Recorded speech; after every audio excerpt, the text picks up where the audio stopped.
किंकर प्रभु शरणं प्रपद्ये। जिस समय का महारानी सुनैना ने चित्रकूट में जनक जी से कहा कि श्री भरत के विषय में आपके क्या विचार, तो उन्होंने यही कहा कि महारानी कुछ विषयों में मेरी बुद्धि काम करती है। किन विषयों में? बोले धर्म, राजनय, धर्म में, राजनीति में और ब्रह्म विचार में। यहाँ यथामति मोर प्रचार, ब्रह्म में, वेदांत में, राजनीति में और धर्म के विषय में मेरी बुद्धि काम करती। लेकिन उनकी मान्यता ये नहीं है कि उन्होंने कह दिया कि जब इस सब को मैं जानता हूं तो श्री भरत को भी मैं जानता हूं। उन्होंने स्पष्ट कर दिया कि ये सब होते हुए भी सो मति मोरी भरत महिमाही कही काह छल छुअत न छाई, का वह मेरी बुद्धि जो है श्री भरत की महिमा क्यों तो छूना दूर है, उसकी छाया को भी नहीं छू पाती। तो जनक की महानता इसमें नहीं है कि वो दावा कर दे कि मैं सब कुछ जानता हूं। जनक की महानता यह है कि वे कहते हैं हाँ कुछ विषयों को मैं जानता हूं और वो भी अपनी बुद्धि की सीमा में जानता हूं, पर उसके पश्चात मैं कैसे कहूं कि इस विषय में भी मुझे ठीक ठीक ज्ञान।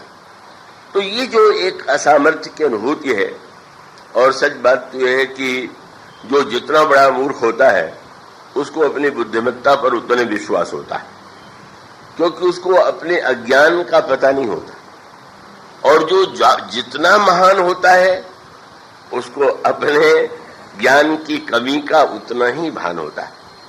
इसलिए बुद्धि के द्वारा व्यक्ति जब उस सत्य को समझ लेता है कि हमारी बुद्धि असीम नहीं है, का उसकी सीमाएं हैं, और उसके द्वारा हम जो समझना चाहते हैं वो हम समझ लें, पर जो नहीं जान पाते, भगवान कृष्ण इसीलिए अर्जुन से कहते हैं कि भाई अगर तुम ब्रह्म तत्व को जानना चाहते हो तो केवल अपनी बुद्धि के पहले पर विश्वास करके तुम उसको नहीं समझ सकते हो।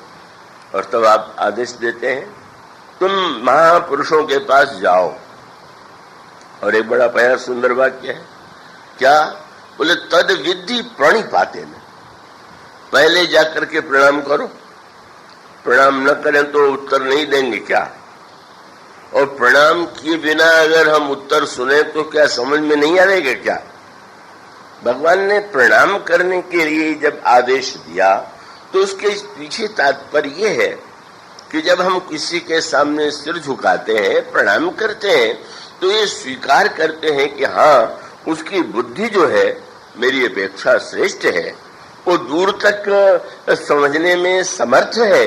और तब प्रणाम की आवश्यकता इसलिए है कि हम अभिमान से मुक्त हो जाए।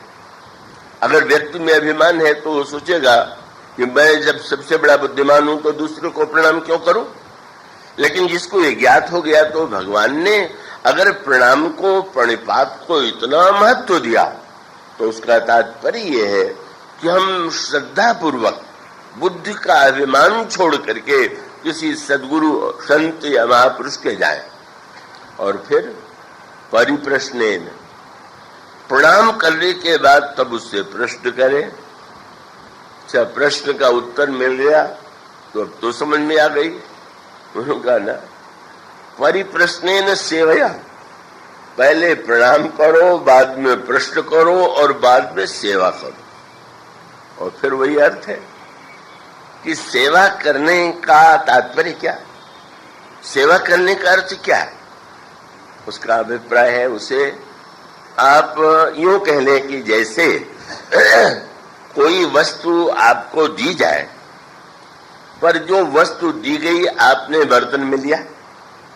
पर आपका जो बर्तन है अगर उसमें ही कोई दोष है, तो उसमें कोई खटाई लगी हुई है, या स्वयं बर्तन ही ऐसा है कि जिसमें जा करके वस्तु बदली जाती है, तो आप उसमें जो डालेंगे वो वस्तु तो विकृत हो जाएगी, वो तो स्वाभाविक बदल देगी।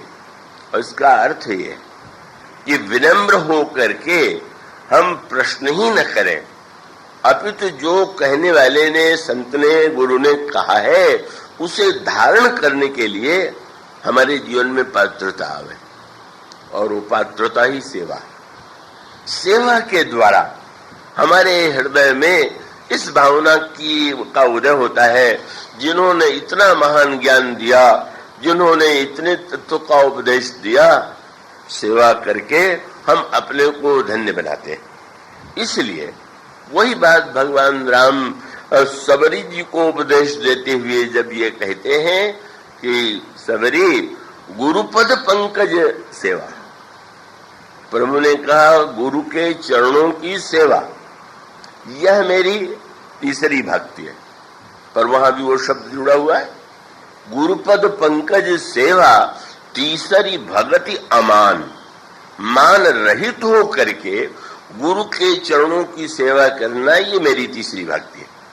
और उसका अभिप्राय है वहां पर भी भगवान राम अभिमान के त्याग और सेवा, इसको भक्ति के संदर्भ में महत्व देते हैं।